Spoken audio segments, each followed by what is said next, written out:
সমাগত সুধী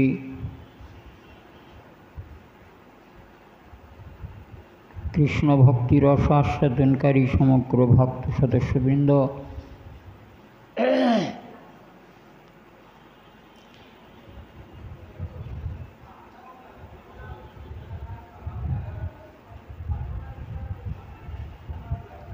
কাল শক্তি काल शक्ति ये काल शक्ति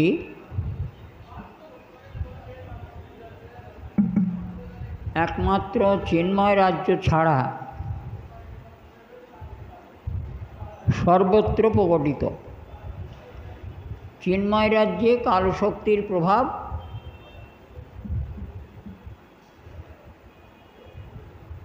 प्रकट थाके ना।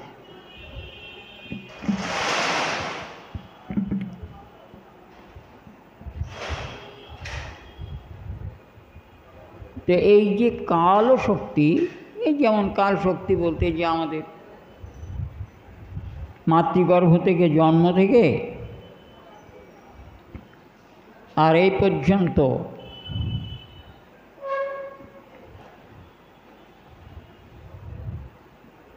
आमादेर जे परिवर्तन होच्छे देहेर जे विकार होच्छे जे विपर्यय होच्छे एटाई काल शक्तिर प्रभावे। सेई काल शक्ति स्वयं परम पुरुष भगवान श्रीकृष्ण।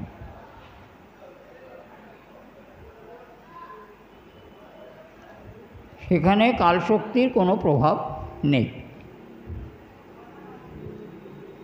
सेखाने गुणेर कोनो प्रकाश नेই।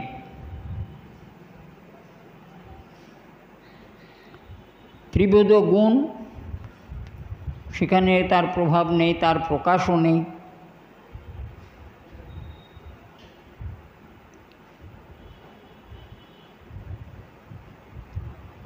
তো এই যে কাল শক্তি মানে সময়, সহজ বাংলাতে বুঝতে গেলে আমাদের বুঝতে হবে যে সময়,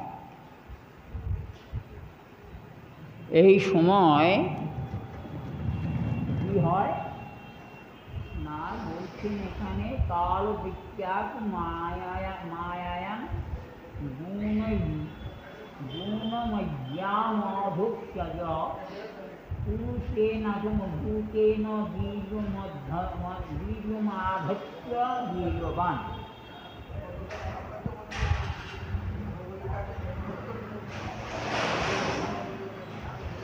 দৈবাৎ ভূপিত ধর্মিণ্যাং শিয়াস্যাং योनौ परः पुमा आधर्ष वीर्यं साहसूत महत्तत्तं हिरण्मयम्।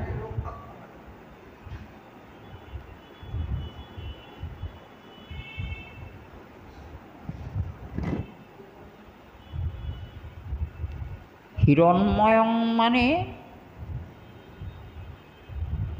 शत प्रकाशमान। तो एखाने बोललेन এই যে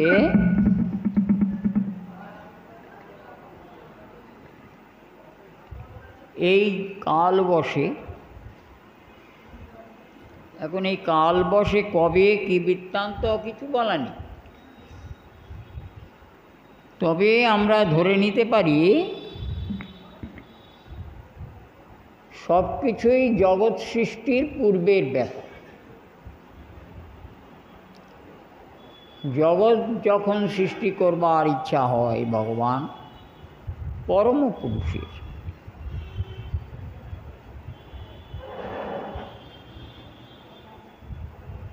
तखन तिनि तार काल शक्तिके बा एई समय जेमन आकाशे कखनो वायुप्रवाह थाके कखनो वायुप्रवाह थाके ना, स्थिर थाके, ताई ना? जखन पारिपार्श्विक परिवेश क्षोभित हय তখন যেমন বায়ুও ক্ষোভিত হয়ে পরিচালিত হয়। অসুবিধা হয়েছে বুঝতে এটুকু? হয়নি তো?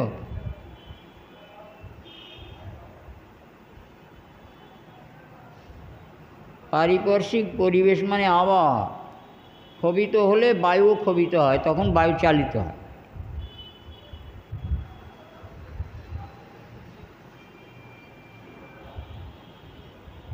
ঠিক সেই রকম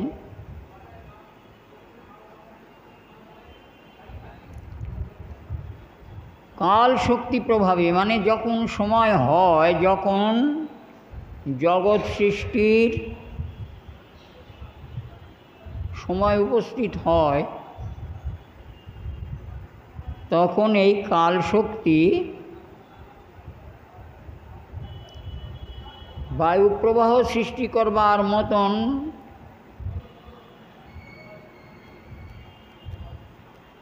ওই কাল শক্তিও ক্ষোভিত হয়ে ওঠে। ক্ষোভিত মানে উত্তাল, তরঙ্গায়িত,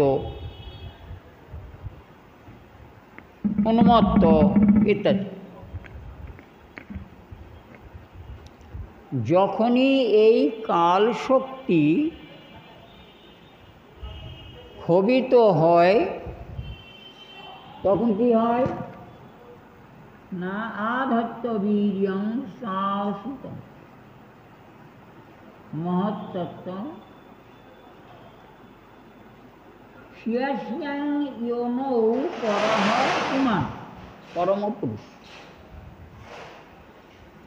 ভগবান পরম পুরুষ যখনই কাল বশে প্রকৃতি সত্য গুণাদি দ্বারা ক্ষোভিত হয়, সত্য রজ তম গুণ, গুণের দ্বারা কাল বশে প্রকৃতি ক্ষোভিত হয়, জগৎ। আর যখনই ক্ষোভিত হয়, এই কথাটা বলতে গেলে অনেক কথা মনের মধ্যে আসে, তা সেসব আমার বলার নয়। তো কাল শক্তি যখন প্রকৃতি যখন কালবশে ক্ষোভিত হয়,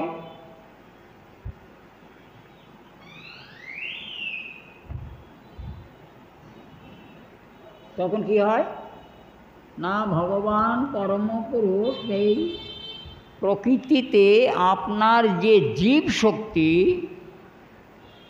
একটুখানি নিয়ে আসি ভেঙে, যে জীব শক্তি প্রলয়ের কালে ভগবানের শরীরের মধ্যে অবস্থান করেছিলেন, আমরা শুনেছি তো, যখন প্রলয় হয়ে যায় সমস্ত জীব কোথায় যায়, এটা প্রশ্ন থাকে। জীব তো নষ্ট হয় না, ভগবৎ শরীরের মধ্যে অবস্থান।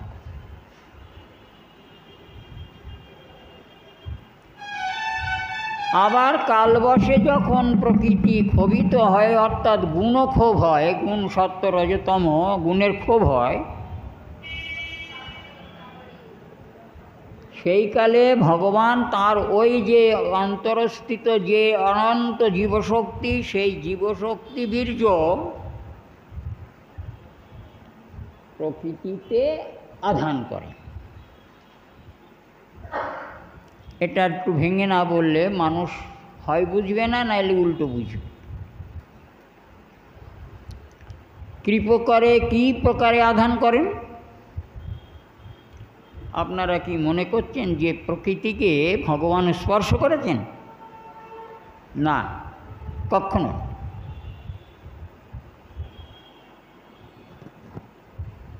তার তেজময় শক্তি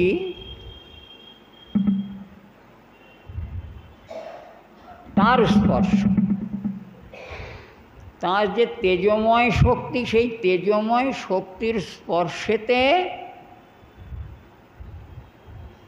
প্রকৃতি ক্ষোভিত হয়ে, প্রকৃতি তার তেজময় শক্তির স্পর্শ গুণেতে প্রকৃতি জীবশক্তিকে ধারণ করল, গর্ভ ধারণ করা বলে।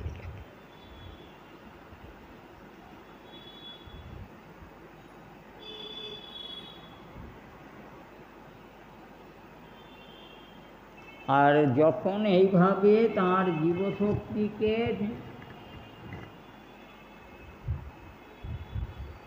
জীবশক্তিরূপ বীর্য প্রকৃতি ধারণ করেন, স্থাপন করেন, তখন সেই প্রকৃতি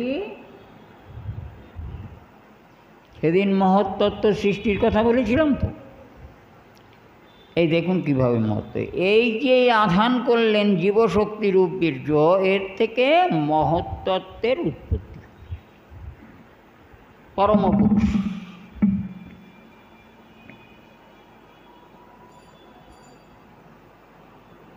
আর এখানে যে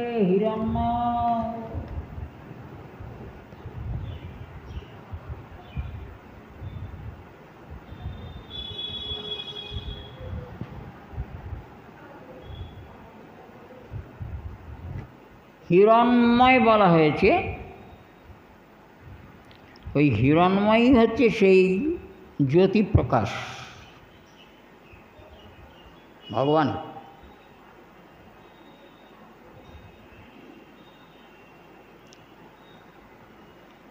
এই প্রকারে প্রকৃতি সৃষ্টির আদি তত্ত্ব বা আদি কারণ মহত্তত্ত্বের প্রসব করে।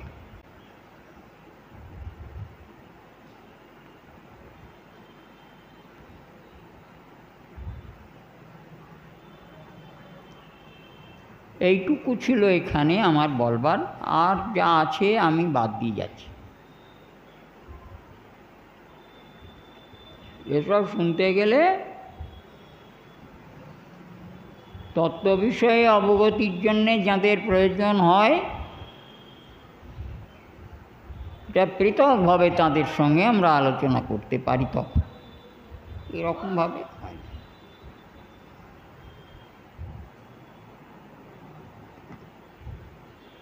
আমরা মহাপ্রভুকে, সনাতন প্রভুর কাছে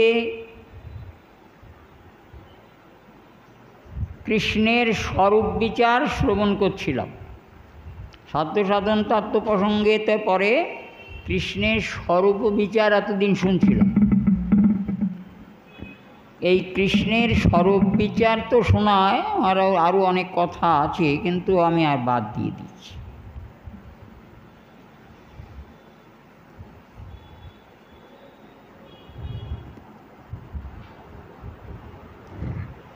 ভগবানের অবতার দুই প্রকার। ভালো শুনুন, ব্যাকরণ পড়তে গেলে না, যখন ব্যাকরণ পড়বেন দেখবেন ব্যাকরণ পড়তে পড়তে মাথা ঠিক থাকে না। ব্যাকরণ হচ্ছে অকার্থকতা, এগুলো ব্যাকরণের মতো, ওর একটু রসের মধ্যে কম আছে, কিন্তু তত্ত্ব আছে। সৃষ্টিশক্তির সমস্ত পুঙ্খানুপুঙ্খ বিচারগুলো এখানে পাওয়া যায়। তো ওইগুলো নিয়ে আমরা কেউই অত দূর ভেতরে যাইনি, অত দূর এগোতেও পারিনি। এই ওইগুলো ঠিক আমাদের ব্যাকরণের মতন একটু অনীহা আনয়ন করে। ব্যাকরণ হচ্ছে রুক্ষ সূক্ষ্ম, তে রসকস নেই।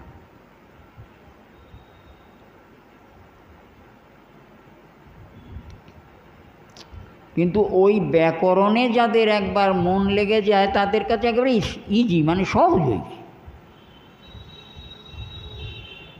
তখন খুব সহজ মনে হয় ব্যাকরণ।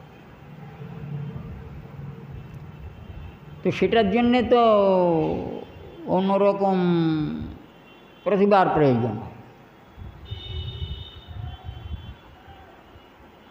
তো এখানে আমরা অবতার কথা বলছি, কৃষ্ণের স্বরূপ বিচার বলতে বলতে তো অবতারের কথা বলা হচ্ছিল না। যত অবতার আছেন সব এগুলো কৃষ্ণের স্বরূপ। তো অবতার দু প্রকার, অবতার দু প্রকার, একটা লীলা অবতার আর একটা গুণাবতার। এই লীলা অবতারগুলো এতদিন শুনছি, যা কিছু শুনছি এসব ওই মহাতত্ত্ব তত্ত্ব আদি সৃষ্টি সবই কিন্তু ওই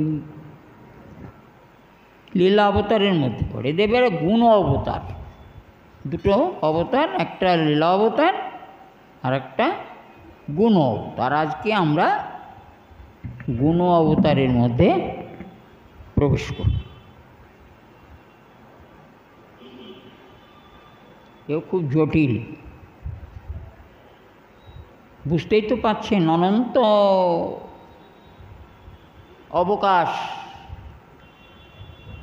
এই অনন্ত অবকাশে কত রকম সৃষ্টি ছড়িয়ে আছে, তার কত রকম তত্ত্ব আছে, তা আমরা ক্ষুদ্র জীব তা কী করে জানি? তো এই মহতের কৃপাগুণে সাধুজনের শাস্ত্রচর্চার মাধ্যমে তারা যে সমস্ত বিষয় প্রচার করেছেন, আমরা শুনতে গিয়ে যেমন অবাক হয়ে যায়, তেমনি তার চাইতে বেশি অবাক হয়ে যে মহৎ এই যে গ্রন্থশাস্ত্র রচনা করেছেন, তিনি এই সমস্ত তত্ত্ব প্রকাশ করেছেন, তিনি কত বড় শক্তিধর। আমরা যার কথা কখনো ভাবনা চিন্তা কিছু করতে পারি না, যা কখনো আমাদের ভাবনায় আসে না, যা নিয়ে কখনো আমরা আলোচনা করি না, তর্ক বিতর্কে যাই না, মানে অজ্ঞতার জন্যে। আর সেই সমস্ত বিষয়ের সেই বিরাট তত্ত্ব তাঁরা কি করে প্রকাশ করেছেন, তাদের মস্তিষ্কে কি আছে তা জানি। তারা যে সামান্য নন, এটা তাদের এই সমস্ত আলোচনার মাধ্যমে আমরা বুঝে নিতে পারি যে তারা কোনো আমাদের মতন সামান্য মনুষ্য নয়।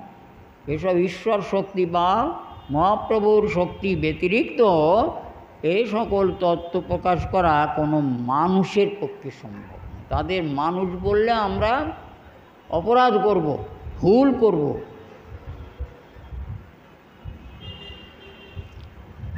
ঈশ্বর শক্তি আধান করে তাকে একেবারে পরিপাটি করে দিয়েছে। ঈশ্বরের কৃপা শক্তিতে সব অটোমেটিক প্রকাশ পাচ্ছে।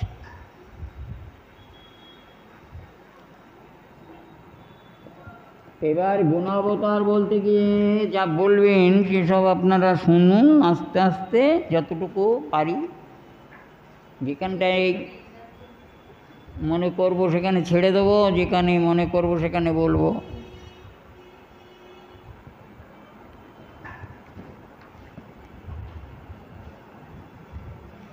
গুণাবতার হলো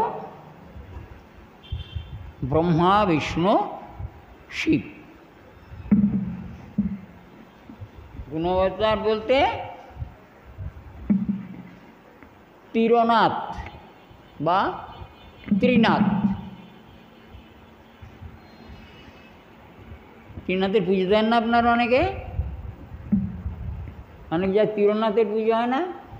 গেঁজার তেলকে 1 পয়সার তেল, 1 পয়সার গেঁজা, সব 1 পয়সা। ও আবার ওই দোকানে ওটা মোড়ানো থাকে, ও পয়সা 1 পয়সা দিলেও যা দেবার ওই দিয়ে দেবে, বলতে হয় না, ওরা জেনে নেয় ত্রিনাথের।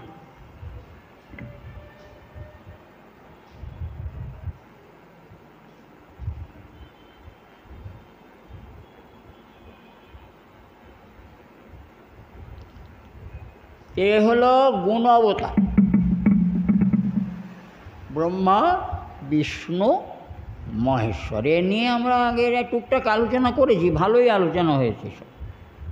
কে কোথা দিয়ে হিরণ্যগর্ভের অর্থাৎ গর্ভদশায়ী নারায়ণের শরীরের কোন অঙ্গ থেকে কে উৎপন্ন হয়েছে আমাদের মনে আছে বোধহয় সবার, তাই না? হ্যাঁ, কোথা দিয়ে শিব উৎপন্ন হয়েছেন, কোথা দিয়ে ব্রহ্মা উৎপন্ন হয়েছেন, কোথা দিয়ে বিষ্ণু উৎপন্ন হয়েছেন, এই কদিন আগেও বোধহয় আমরা একবার আলোচনা করেছি। এখানে সেটুকু তো আছেই, তারপরেও কিছু আছে সঙ্গে যুক্ত। যা কবিরাজ কলম বলবেন সেটাই আমি গুছিয়ে আপনাদের সঙ্গে আলোচনা করব।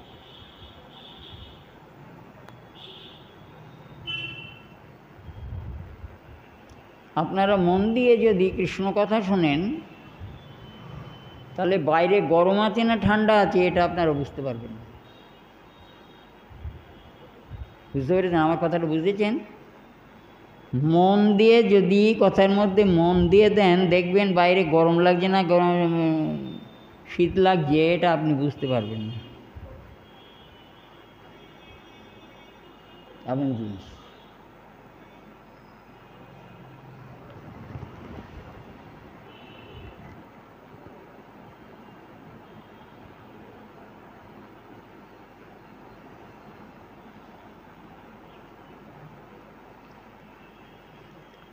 তো তিন শক্তি, তিনটে গুণ: সত্ত্বগুণ, রজগুণ আর তমগুণ।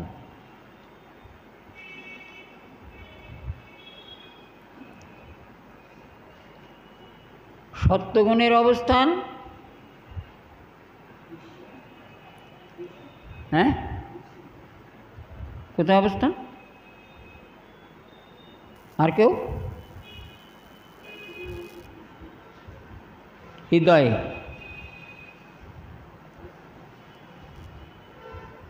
আর রজগুণের অবস্থান? রজগুণের অবস্থান নাভিদেশে। তমগুণের অবস্থান কোথায়? কেউ বলবেন? কেউ বলবেন?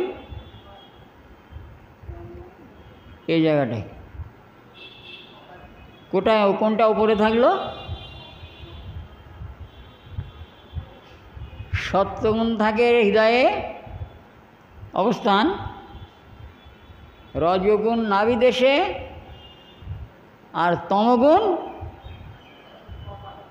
বলে বাবা এটা আবার কীরকম ব্যাপার হলো? তমগুণ তো খারাপ জিনিস, ওটা আবার কপালে উঠে গেল কী করে? এটা বিষ নাকি? তো বললে হ্যাঁ বিষ। তাহলে জীবের উপরে কার প্রভাবটা বেশি হবে আগে একটুখানি বুঝে নিই আমরা। জীবের উপরে কোন গুণের প্রভাব বেশি হবে?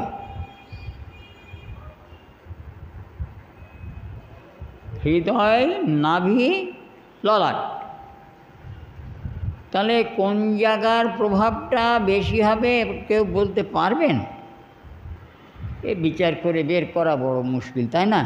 বলে দেন এক কথায় যে বিচার করে বের করা মুশকিল আছে। আমি এক কথাই বিচার করে বলে দেব।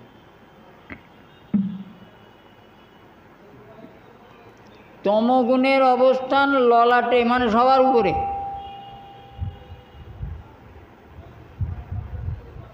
বুঝিয়া দেখো হো ভাই কার প্রভাব বেশি। বুঝিয়া দেখো হো ভাই কার প্রভাব বেশি। এই আমাদের মধ্যে কিন্তু একটা গুণ থাকে না, তিনটে গুণই থাকে। তিন গুণের সমতায় আমরা আছি। কোনো গুণ ক্ষোভ হলে সেই গুণের প্রকাশ হয়, অন্য গুণ দুটিকে স্তব্ধ করে বা স্তিমিত করে তারের প্রভাব প্রকাশ করতে দেয় না। যেমন পাটিতে হয়, এই পার্টি ও পার্টিকে প্রভাব বিস্তার করতে দেয় না, ও পার্টিকে প্রভাব বিস্তার করতে দেয় না। তেমনি করে নিজের প্রভাব বিস্তার করতে চায়। এখানে এই তিনটে গুণ ওই রকম তিনটে পার্টি আছে। ABC তিনটে গুণ আছে, তিনটে পার্টি আছে এখানে। এই ABC তিনটে পার্টি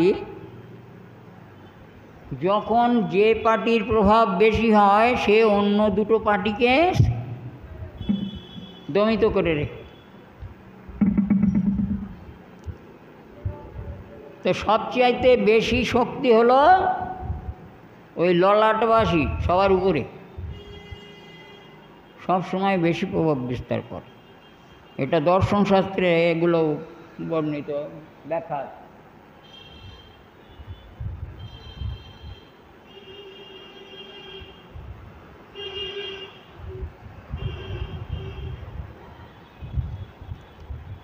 এই তমগুণ আমাদিগকে প্রায়শ দেখবেন যখন তখন প্রভাবিত করে দেয় আমাদের উপরে।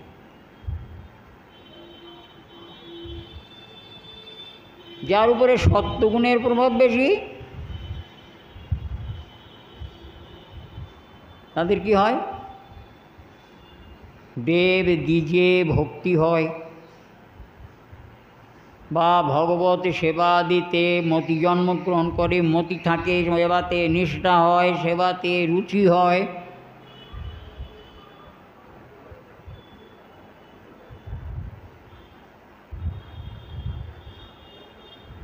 তমগুণ হলে, প্রভাব বিস্তার করলে কি হয়? যে কাজেই যাবেন, হাই উঠতে আরম্ভ করেছে, ওঠে হাই ওঠে? আপনাদের হাই ওঠে? চোখ বুজে আসে? ঠাকুরের আহ্নিক করতে গিয়ে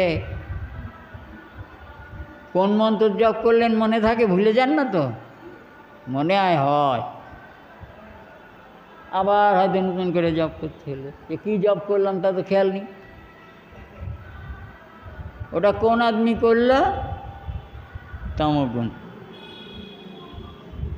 আমায় তমগুণ প্রভাব যদি আমার উপরে প্রভাবিত না হয়, রজগুণ হলে আবার ছটপটানি হয়, তাড়াতাড়ি করতে পারলে বাঁচে। আমি সংক্ষেপে বলছি, কেমন? এরকম নয়, অনেক বলতে। আর সত্ত্বগুণে হলে একটু ধীরে সুস্থে, অত ঘুমটুম আসে না, ধীরে সুস্থে শ্রদ্ধা সহকারে ক্রিয়া হবে। কিন্তু দেখবেন বেশিরভাগই সময় চুপ করে বসলে হয়, আবার তাতে গরম, তো শরীর অটোমেটিক এলিয়ে আসে, আর চোখ জুড়িয়ে আসে আহ্নিক করতে বসলে। ঝুলুনি একবার না একবার দেবেই। তার মানে আপনারা মনে করবেন যে আমি করি, আপনাদের নাও হতে পারে, কিন্তু আমার হতে পারে। আহ্নিক করতে বসে রাত্রে তো ঘুম নেই, তো ঢুলুনি তো অটোমেটিক হেরে যাবে।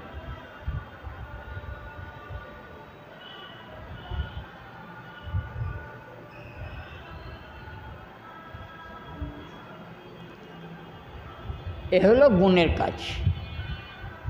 রজগুণের একরকম কাজ, তমগুণের একরকম কাজ, আর সত্যগুণের একরকম কাজ। কিন্তু মনে রাখবেন, আমাদের মধ্যে কখনোই একটা গুণ কোনো সময় কাজ করে না, তাহলে দেহ থাকবে। তিনটে গুণ সমভাবে থাকে, দেহ সমভাবে চলে। নাহলে কোনো গুণের ক্ষোভ হলে সেই গুণের প্রভাবটা তখন দেখা যায়, অন্য দুটি গুণ স্তিমিত থাকে, দমিত থাকে প্রত্যেক মানুষের মধ্যে।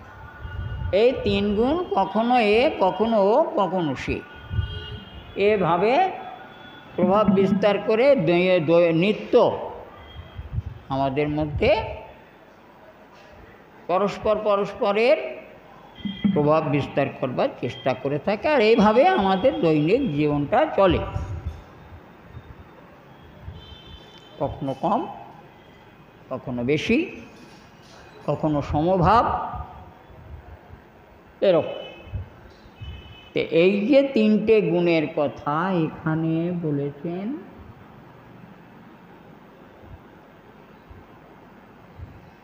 এই তিন গুণ অঙ্গীকার করেই সৃষ্টি, স্থিতি এবং ধ্বং নাশ বা প্রলয়, এ তিনটি কার্য সাধিত হয়ে থাকে। কী করে হয় তদ্বিষয়তে অনেক কথা আছে।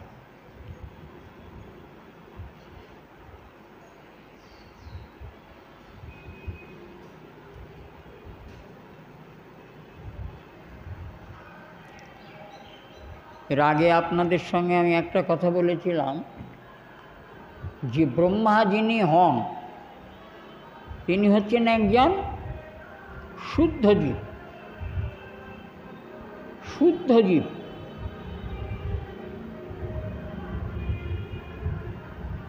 এই যে শুদ্ধ জীব ব্রহ্মা,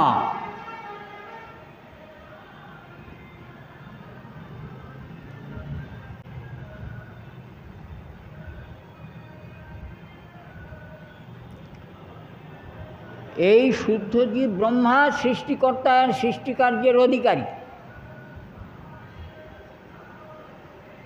কিন্তু ইনি শুদ্ধ জীব। ভগবান শ্রীকৃষ্ণ পরমপুরুষ,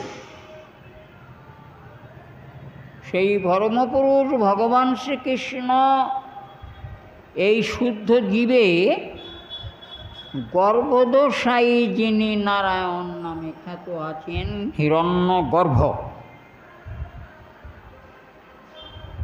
শতপ্রকাশ, সেই গর্ভদোষায়ীর মাধ্যমে শুদ্ধ কোনো জীব, সেটা সাধনা করে শুদ্ধ হতে হয় অনেক সাধনা শক্তি দ্বারা, যদি কোনো জীব পেয়ে যান,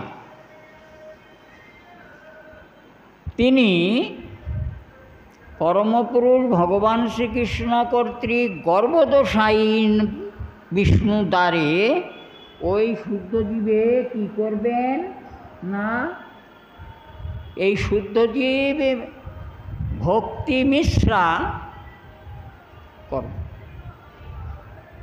এই ব্রহ্মা যিনি হন, ইনি হচ্ছেন এর ভক্তি মিশ্রা,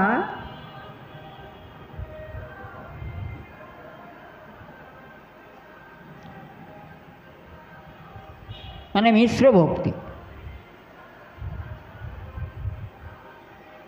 এই ভক্তি মিশ্রাকৃত পুণ্য ভক্তির সঙ্গে যিনি সাধনা দ্বারা শুদ্ধ হতে ইচ্ছা করেন, শুদ্ধ হন, ভক্তি মিশ্রের দ্বারা মানে ভক্তি সহযোগে সাধনায় যে জীব শুদ্ধ হন, এরকম কোনো এক শুদ্ধ জীব বেশি হয় না, একজনাই হয়, একজনাই হন। কখন হন, কী হয়, এটা পরে দেখছি, আসছি। ওনাকে সাধনা করতে, উনি ভক্তি সহযোগে সাধনা করেন, সাধনা করে শুদ্ধত্ব প্রাপ্ত হন, এই জীবশক্তিটা শুদ্ধ হয়। যখন এরম জীবশক্তিটা শুদ্ধ হয় তখন ভগবান একে বেছে নেন, নিয়ে ওই যে হিরণ্যগর্ভ বা গর্ভদোষায়ী নারায়ণের কথা বললাম, ওই নারায়ণের দ্বারে তাকে কি করেন জানেন, এই উত্তম জীবকে ওই গর্ভদোষায়ী নারায়ণের দ্বারা রজগুণে প্রভাবিত করেন বা ক্ষোভিত করেন, তার অন্তঃকরণ রজগুণে ক্ষোভিত করেন। বলে শুদ্ধ জীব, তাকে ভক্তি মিশ্রায় তাঁর জ্ঞান, তাকে রজগুণে ক্ষোভিত করে। কারণ কিন্তু ভক্তি আশ্রয় করেছে, এটা হলো ভগবানের সৃষ্টিকার্য স্বার্থে এই শুদ্ধ জীবকে ওই হিরণ্যগর্ভ বা গর্ভদোষায়ী নারায়ণের মাধ্যমে রজগুণে ক্ষোভিত করে দেন। রজগুণে ক্ষোভিত হওয়া মানে ভক্তিটা নষ্ট হলো না, সেটা থেকে তিনি শুদ্ধ হয়ে গিয়েছেন, তাঁর অন্তরে সৃষ্টি ইচ্ছাটা জাগ্রত। এই শুদ্ধ জীবের সৃষ্টির ইচ্ছাটা জাগ্রত হয়।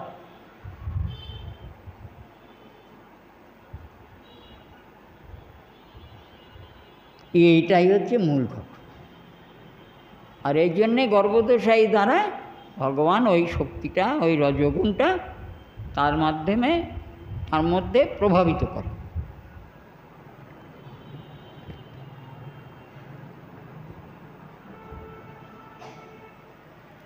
এবার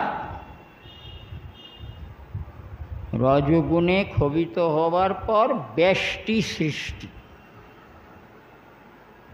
একটা হচ্ছে ব্যষ্টি সৃষ্টি আর একটা হলো সমষ্টি সৃষ্টি। ব্যষ্টি সৃষ্টি মানে একক সৃষ্টি একটা, এই একক সৃষ্টি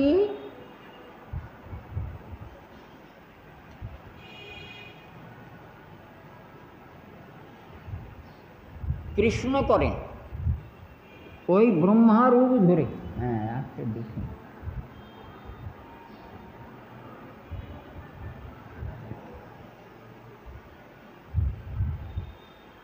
ব্রহ্মারূপ ধরে কৃষ্ণ ওই যে ভক্তিটা আশ্রয় করেছেন, তো কৃষ্ণের শক্তি, নাহলে ভক্তি হয় না। তাই কৃষ্ণ ব্রহ্মারূপ ধরে এবার ব্যষ্টি সৃষ্টি কার্যেতে নিয়োজিত করলেন তাঁকে। তাই ব্রহ্মসংহিতায় বললেন, ব্রহ্মসংহিতাতে বললেন কি না, পঞ্চমের 49 শ্লোকে মানে 49 শ্লোকে বললেন, ভাষ্যান ইয়াতাস্ম সকলে তু নিজে তু তেজ স্বীয়ং কিয়ৎ প্রকটয়ত্যপি তদ্বদত্র ব্রহ্মা এব জগদণ্ড বিধানকর্ত্রয়া গোবিন্দমাদিপুরুষং তমহং ভজ।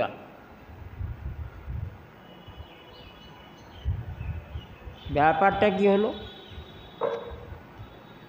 ব্যাপারটা হলো বলছেন যে ভাষ্যান ইয়াত, ভাষ্যান মানে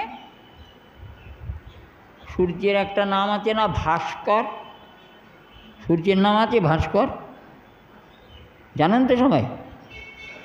আমি ভুল বলছি না তো? ভাস্কর কেন বলা হয়? যিনি স্বয়ং স্বয়ং ভাষ্যমান প্রকাশিত, যিনি স্বয়ং স্বয়ং প্রকাশমান তাকে বলা হয় ভাস্কর বা ভাষ্যন।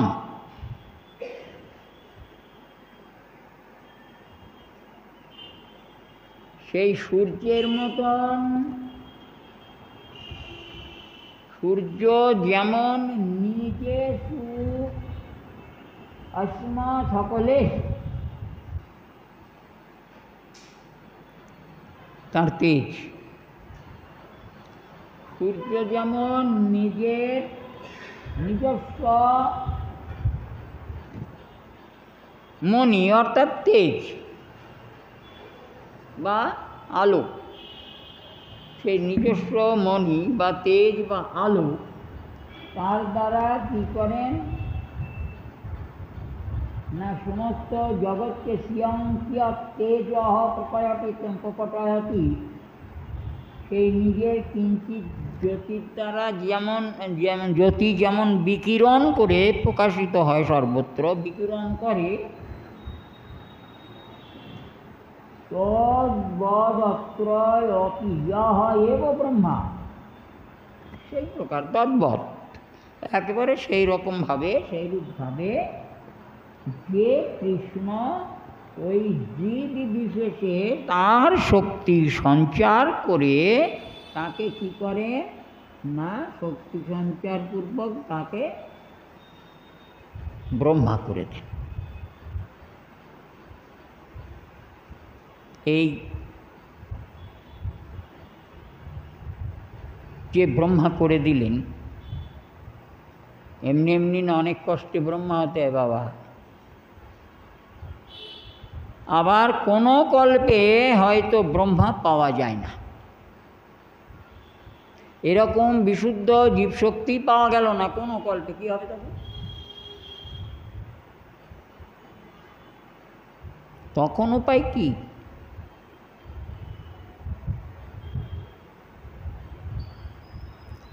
এটা তো জীবশক্তি, আর একটা ঈশ্বর শক্তি, ঈশ্বর শক্তি, ওটা আমি পরে আসি, এটা আগে দেখি।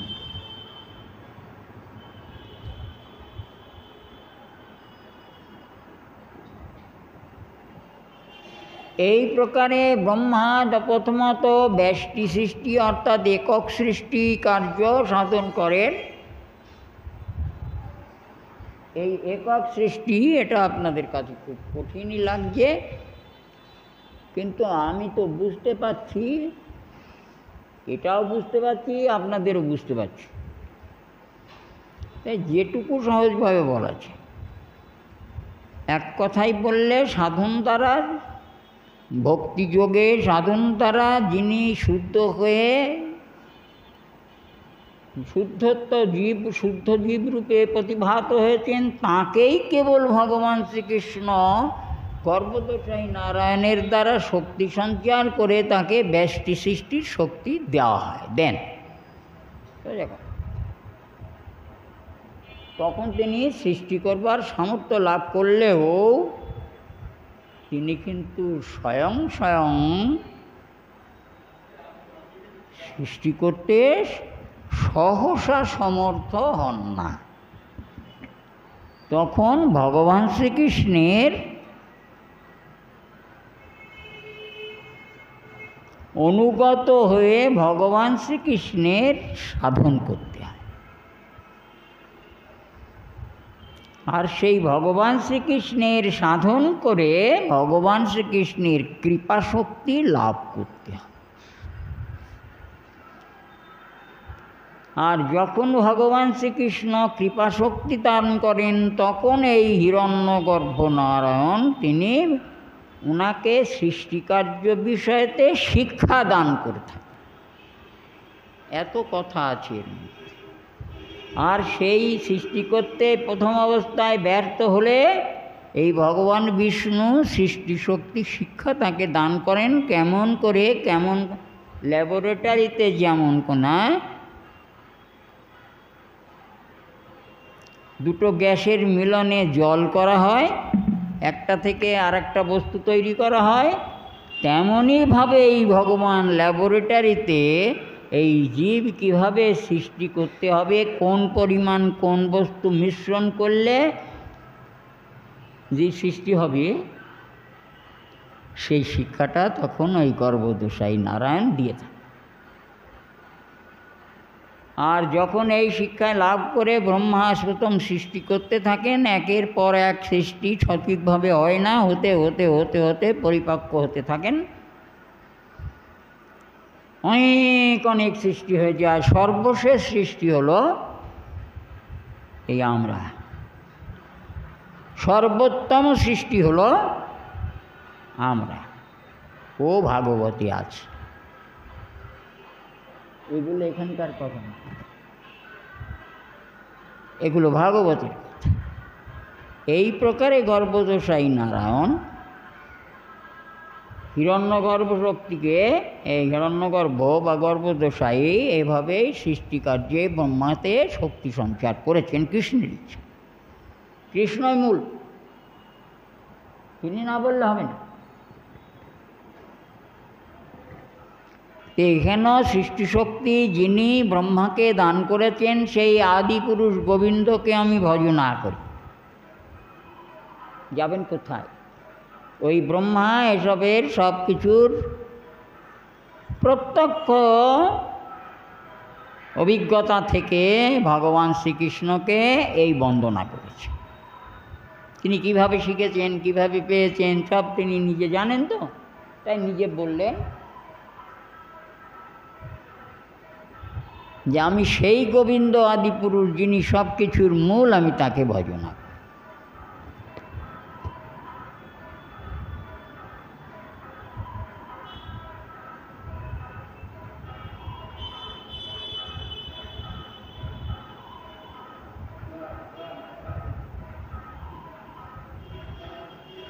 একটা হচ্ছে এই যে ব্রহ্মার কথা বললাম, একে কি বলা হয়? জীবকোটি ব্রহ্মা। জীবকোটি ব্রহ্মা। আর একটা বলা হলো, বলবো, যখন এই জগতে, যেটা আগে বললাম, যে যখন শুদ্ধ জীব না পাওয়া যাবে, কোনো কল্পে যদি শুদ্ধ সৃষ্টিকার্যে কোনো শুদ্ধ জীব একেবারে পাওয়াই গেল না, তখন স্বয়ং ভগবান নিজে ব্রহ্মা হন।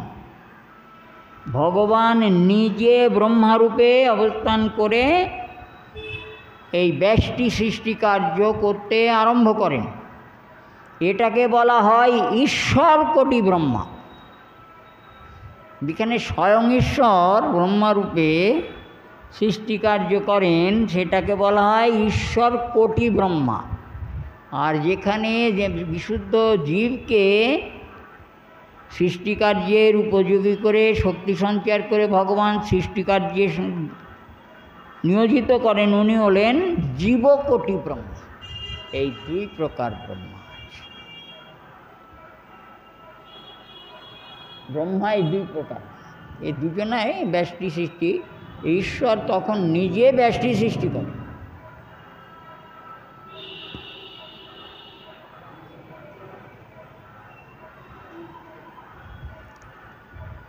নিজে ব্রহ্মা স্বাধীন, আর নিজে ব্রহ্মা হয়ে সৃষ্টিকার্য সাধন করেছে। তার একটা ছোট্ট প্রমাণ দিই।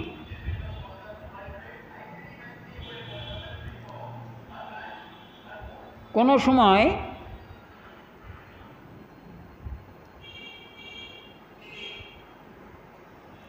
এরকম দেবরাজ ইন্দ্রের ক্ষেত্রেও হয়। দেবরাজ ইন্দ্র কোনো সময় ব্রহ্মহত্যা করেছিলেন, আপনাদের মনে আছে? ব্রাহ্মণবধ করেছিলেন, রেহাই নেই। ব্রাহ্মণবধ করে ব্রহ্মহত্যার পাপ থেকে নিষ্কৃতি হয় না। কাকে বধ করেছিলেন মনে আছে? শুনেছেন না শোনেননি? এসব কথা বড় একটা প্রচার বোধহয় হয় না মনে হয়। হ্যাঁ, দেবরাজ ইন্দ্র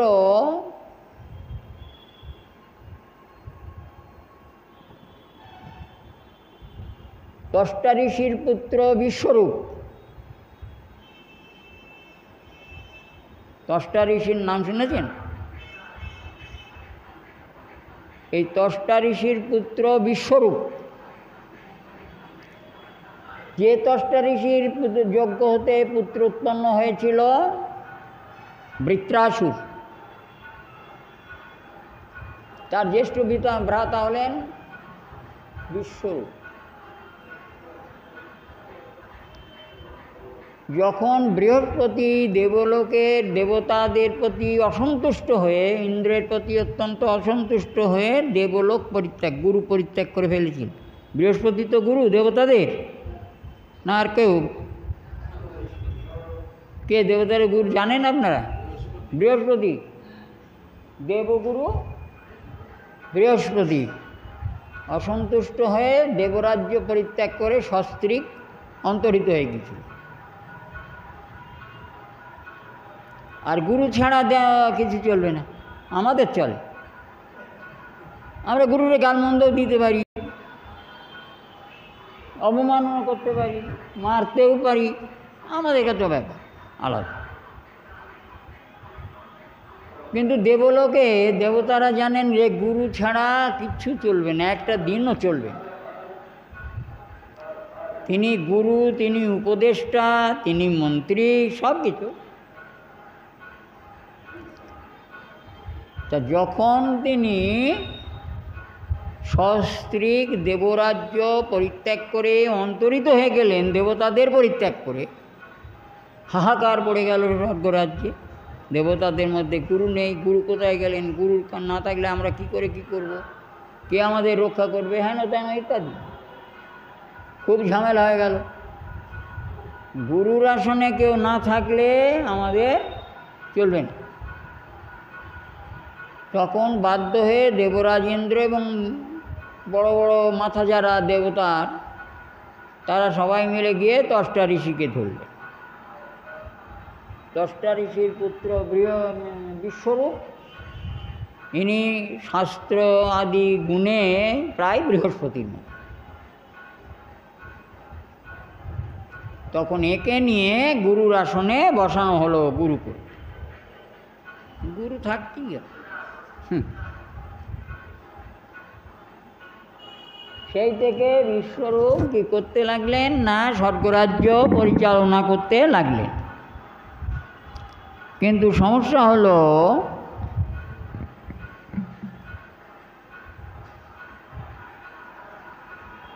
দশটা ঋষি বা বিশ্বরূপ তিনি একটা দেবরাজ্যের নীতি নিয়মকে লঙ্ঘন করেছিলেন। সেটা কি না, ওই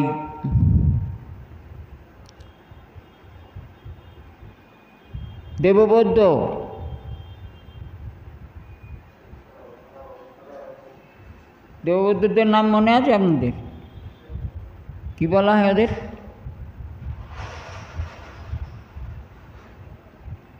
এই দুইজনা দস্র আর শতত্ব, এরা আর যাই হোক, এরা কিন্তু সোমরসের অধিকারী ছিলেন না। সোমরস হচ্ছে একটা পানীয়, এরা দেবতারা মাত্র কেবল ভোগ করতে পারেন, অন্য নয়। কিন্তু অশ্বিনী কুমারোদয় এ থেকে বঞ্চিত ছিলেন, যেহেতু তারা পূর্ণ দেবতা হননি, নামে পরিচিত হতে পারেননি, কারণ আছে। কিন্তু বিশ্বরূপ একটু পক্ষপাত করে এই দুজনকে সোমরসের অধিকারী করেছেন, সোমরস খাইয়েছে। দেবরাজ ইন্দ্রের হয়ে গেল রাগ। কোথায় লাগে গুরু, দে মার, মেরে দে। বস্ত্র দ্বারা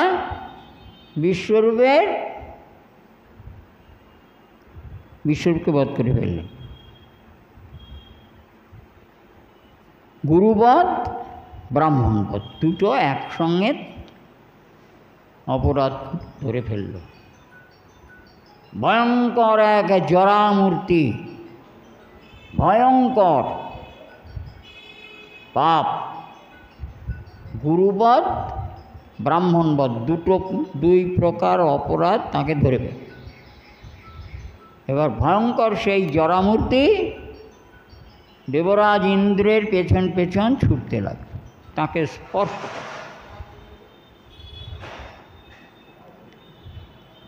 স্পর্শ করবে বলে দেবরাজ ইন্দ্রের পেছন পেছন ছুটতে পারল। একেবারে স্পর্শ করেই ফেলবে এরকম অবস্থা। সেই ভয়ঙ্কর জরামূর্তির হাত থেকে নিষ্কৃতি পেতে দেবরাজ ইন্দ্র সর্বলোক ধাবমান হতে লাগলেন। যেখানে যান সেখানেই পেছনে দেখেন জরা। না পেরে শেষে পদ্মের নাল দেখেছেন তো? পদ্মের নাল জলের তলায় যেটা থাকে, অনেকে শালুক ফুলের নাল খান না তরকারি করে? জানি না কেমন খান আপনার, আষ্টেগন্ধ তো নিশ্চয়ই থাকে ওতে, তাই না? ওটা ছিঁড়বেন যখন দেখবেন কী বেরোয় থেকে, সহস্র সূত্র বেরোয় কি না? না আপনারা কেউ ধারেন না? নাল ছিঁড়ে দেখেছেন? সহস্র সূত্র বেরোবে থেকে, হ্যাঁ, সূক্ষ্ম সূক্ষ্ম সূত্র, সব গোটা থাকে, টানলে অনেকক্ষণ গোটা থাকে। তাহলে ওই সুতোগুলো কত সরু দেখেছেন, সূক্ষ্ম। অবশেষে দেবরাজ ইন্দ্র কারোর যুক্তিতে ওই মৃণালের যে সূত্র, ওই সূত্রের যে কোনো একটি সূত্রের মধ্যে অতি সূক্ষ্মরূপে গিয়ে অবস্থান করে ওই জরার হাত থেকে রক্ষা পায়।